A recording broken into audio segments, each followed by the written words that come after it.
Hey guys, welcome back to Become Tutorial. You are watching your favorite channel Become Tutorial and I teach you spoken. How are you feeling? Please comment. Please comment. And now let's start. Spoken day 28 and I have taken some important sentence which is very important for your spoken. Now we talk about that sentence. Match होने जा रहा था. अक्सर आजकल हम लोग IPL देखते हैं तो बोलते हैं मैच होने जा रहा था. तो there was going to be a match between Bengaluru and Chennai. तो ऐसे बोलते हैं तो वहां पे जोड़ सकते हैं between Bengaluru and Chennai, between Mumbai Indians and फलना फलना team. Okay, next. Kashmir Bharat और पाकिस्तान के बीच विवाद का जड़ रहा है. आज भी है, कल भी था और पता नहीं और भी रह सकता है. तो Kashmir has been a bone of contention. Bone of contention का मतलब था विवाद का जड़. बोन का मतलब था हड्डी. ऐसे बोन का मतलब हड्डी और बोन ऑफ कंटेंशन का कंटेंशन झगड़ा होता है. तो झगड़े का जो जड़ है, जो झगड़े का जो हड्डी है यानी झगड़े का जड़ है वो है कौन सी? Kashmir. Kashmir has been a bone of contention between India and Pakistan. बहुत ही this is very very important sentence. Now वही थी, वही थी बोलते हैं ना, वही था, वही थी, वही था. तो it was she, it was he. ठीक है, अगर वही था इट वाज ही और वही थी इट वाज सी. समझ पा रहे हैं ना? You are getting properly. I think you are getting properly. Next है ऐसा कुछ नहीं. ऐसा कुछ नहीं, जैसा तुम बुझ रहे हो ना वैसा कुछ नहीं. तो ऐसा कुछ नहीं, नथिंग एज सच बोलते हैं. ठीक है, nothing as such. Okay, next. वो मेरे काफी करीब था. अक्सर ऐसा होता है कि नौकरी लगने के बाद after getting job he forgets you. Sorry, he forgets you. या ही फॉरगेट्स यू, वो तुम्हें भूल जाता है. एंड देन यू से वह मेरे काफी करीब था. तो वो मेरे काफी करीब था, इसका मतलब he was very close to me. वही यहाँ पे लिखे हुए हैं, he was close to me, वह मेरे करीब था. अगर तुम कोई अच्छा काम पाना चाहते हो तो तुम्हें अंग्रेजी सुधारनी पड़ेगी. अगर तुम कोई अच्छा काम पाना चाहते हो तो तुम्हें अंग्रेजी सुधारनी पड़ेगी. Now we will talk a long type of sentence and long type of sentence is very very easy. You have to follow the rule. अगर तुम कोई काम अच्छा पाना चाहते हो, लेकिन यहाँ पे चाहते हो है कि नहीं, तो if you want to get a good job, यदि तुम अच्छा काम पाना चाहते हो, if you want to get a job, you will have to improve your English. तो ये वाला जैसे तुम्हें पढ़ेगी, पढ़ेगा जैसे पढ़ता है पूछे थे ना, तो उसी तरह you will have to improve your English. If you want to get a good job, then you will have to improve your English. बोलते हैं कि नहीं अक्सर, प्राय जनरली वी स्पीक. नेक्स्ट है वो तुमने देर क्यों की. बोलते हैं अगर आप कहीं पे इंतजार करें, if you are waiting for someone and he is not coming, then you say when you say after coming क्या बोलते हैं? Why are you late. हैं, तुमने देरी काहे कर दिया. तो बोलते हैं I was busy there, traffic was jam. बोलते हैं कि नहीं बोलते, इस तरह का बोलते हैं. तो बहुत important, this is very very important sentence which is used by you. तो क्या है? Why are you late. Next, मैं आपके लिए हूं. I am for you. I am for you, मैं आपके लिए हूं. I am for you because I have to learn spoken, that's why. तो आज का सेंटेंस कैसा रहा, please go in comment box and please comment. I am always wait for you, but you don't come for comment.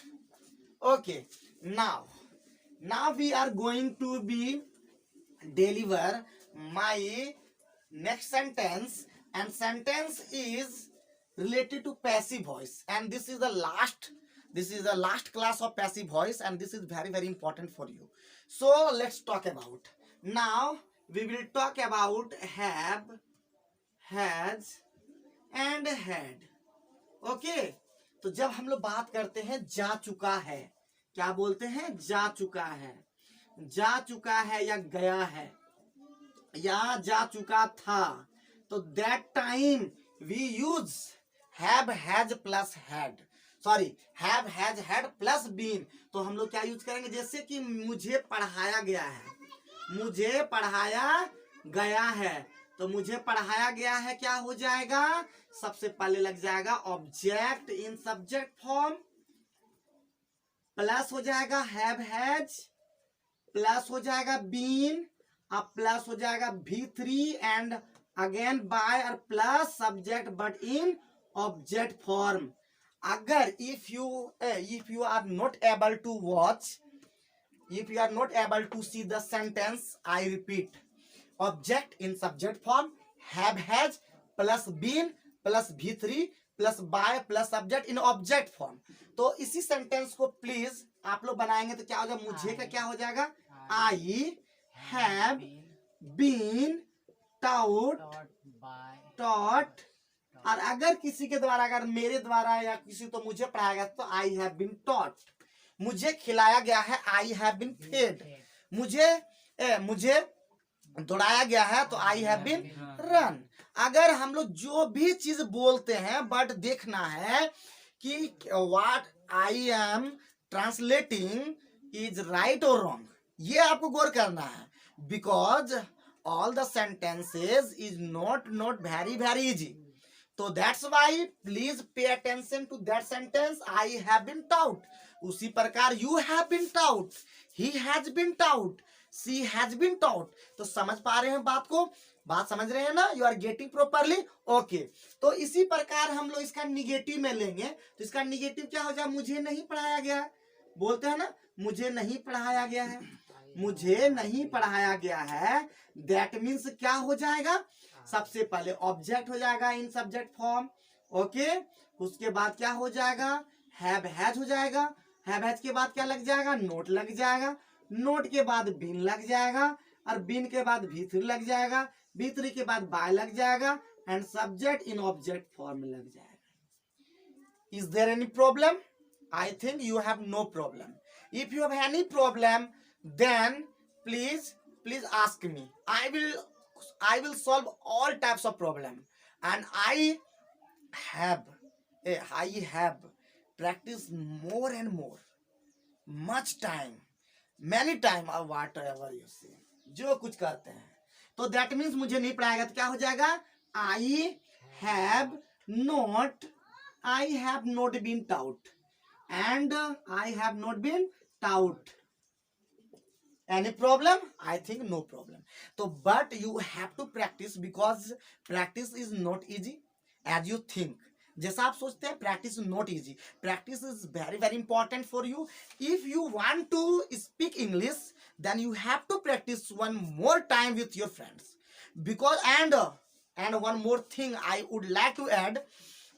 At first, please contact to your friends who wants to speak English, and both of you practice daily about 1 hour. लगभग 1 घंटा अपने दोस्त के साथ practice करें in English, चाहे whether you know और not, चाहे आप जानते हो या नहीं जानते हो. बात समझ में आ रहा है?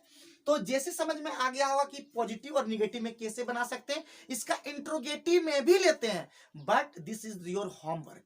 प्लीज अपना होमवर्क कंप्लीट करें. तो कंप्लीट कर लेंगे, उम्मीद करते हैं. उसी प्रकार इसका पास्ट में लेते हैं. तो इसका पास्ट में क्या हो जाएगा, इसका पास्ट में हो जाएगा, जैसे इसका पास्ट हो जाएगा, क्या तुम्हें खिलाया गया था, तुम्हें खिलाया जा चुका था, तुम्हें खिलाया जा चुका था. तो दैट मीन्स क्या हो जाएगा, उसी प्रकार object in subject form plus had plus been plus V3 plus by and subject in object form. Subject in object form, ये बात क्लियर है सभी को बढ़िया से. सब्जेक्ट इन ऑब्जेक्ट फॉर्म का मतलब होता है, जैसे आई लिखते हैं तो इसका ऑब्जेक्ट फॉर्म मी होता है, ही लिखते हैं तो उसका ऑब्जेक्ट फॉर्म हिम होता है. आर यू गेटिंग प्रोपरली ना? I ask daily and you are thinking I now speak in English. It is very easy. I just think and deliver my speech. So you can also do, and it is very important, because now I will not talk in Hindi. When I need, I will speak in Hindi. Otherwise, I will talk in English always. And it is very easy for me. You think I can't speak? I can speak, but you can't speak if you don't practice. I me. And अगर ही पूछे तो ही का क्या हो जाएगा, him. Clear? उसी प्रकार you का यू हो जाता है, दे का देम हो जाता है. तो क्या हो जाएगा, तुम्हें खिलाया गया तो क्या हो जाएगा, आप लोग बोलेंगे you had been fade.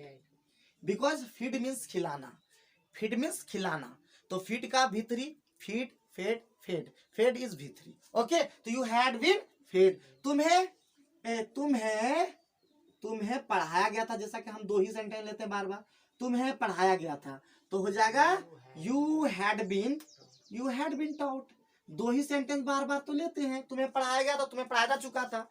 It is very very important. And again negative में जब लेंगे तो क्या ले लेंगे, सबसे पहले ले लेंगे object in negative, subject form, and again had, again not, again been, again V3, and after that by and plus subject in object form. Clear. तुम्हें नहीं सुलाया गया था, तुम्हें नहीं सुलाया गया था. That means you have not been slept. You had not been slept. So you have to practice. And one more thing again, please write your interrogative sentence. If you face some problems in interrogative sentence, then go in comment box and write all the things what you have problem. Okay, now I would like to say at first, tense is very very important. At first write all the tense. As you know, first is present indefinite, means present tense. Present tense के बाद thereafter you write past tense. Past tense के बाद future tense, and उसके बाद कोई tense नहीं. तो इस सभी टेंस को ध्यानपूर्वक देखेंगे. और प्रत्येक टेंस के जो है 4 काइंड्स होता है, 4 काइंड्स. इस 4 काइंड्स का देखेंगे कि प्रेजेंट इंडिफिनिट कंप्लीट हुआ, प्रेजेंट इम्परफेक्ट कंप्लीट हुआ, प्रेजेंट इम्परफेक्ट कंप्लीट हुआ. इसके अलावा जो जितना भी टेंस है सब कंप्लीट हुआ, वो उसको देखेंगे. और देखने के बाद आप क्या करेंगे, एक बढ़िया सा फेयर कॉपी बनाएंगे. You will have to make a fair copy. And if you have problem this time, then you can ask me very frankly. I am speaking very slowly now because you have to learn and speak English. That's why I am speaking very slowly. Okay, are you getting my word? Are you getting my sentence?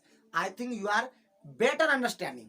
Okay, तो ये काम आपका रहा homework. इसके अलावा भी एक बच गया लास्ट, जिसका नाम है shall we. Shall and will, और उसके बाद हमेशा लगता बी. कब इस सेंटेंस लेंगे, जब बोलेंगे जाएगा. क्या बोलेंगे, जाएगा. जब सेंटेंस मिलेगा उसे पढ़ाया जाएगा, उसे खिलाया जाएगा, उसे दौड़ाया जाएगा, उसे और भी चीज बोलते हैं. तो यानी हम लोग जैसे बोलेंगे उसे पढ़ाया जाएगा, तो उसे पढ़ाया जाएगा के लिए हम लोग तुरंत क्या हो जाएगा, वही हो जाएगा. रूल हमेशा एक ही तरह होता है, ऑब्जेक्ट इन सब्जेक्ट फॉर्म. उसके बाद हो जाएगा आपका वही क्या हो जाएगा, विल या सेल. उसके बाद क्या हो जाएगा, बी हो जाएगा. बी के बाद V3, V3 के बाद बाय, बाय के बाद सब्जेक्ट इन ऑब्जेक्ट फॉर्म. तो क्या हो जाएगा इसका, तुरंत क्या हो जाएगा आपका ही. उसके बाद क्या हो जाएगा, विल. उसके बाद बी, और बी के बाद क्या हो जाएगा, टाउट. तो ही विल बी टाउट. तो क्या आप नहीं बोल पाएंगे, क्या आप will you not be able to speak, क्या आप बोल नहीं पाएंगे. I think you can speak, आप बोल सकते हैं. You have the capacity to speak. तो then please I am asking a question, please repeat. तुम्हें खिलाया जाएगा, तुम्हें खिलाया जाएगा. That means you will be fed. तुम्हें खिलाया जाएगा. तो आप आराम से इस तरह के सेंटेंस को समझ सकते हैं. तो that means what did you understand today. I think you are understanding properly all the things. I want to say one thing more. Please go and meet your friends and tell about spoken class, and write all the things and give the copy whatever you have noted. And please say to him, please practice both of you together, and again repeat the sentence, again repeat the sentence, then you will see the difference. आप देखेंगे कि आप बहुत आप में changing आ गया है. many changes have come to your life, in your life. Okay तो इस प्रकार आप जरूर प्रैक्टिस करें. कल मैं आप लोगों को कॉब्जेक्टिव वर्ब से रिलेटेड वर्ब सब्जेक्ट सेंटेंस लेके आऊंगा. उम्मीद करता हूं, I hope that you will be enjoying all the classes. You are enjoying all the class, and now I conclude the videos, means I conclude the speech, and please be happy, be healthy, and watch my channel Bikram Tutorial BD. Thanks.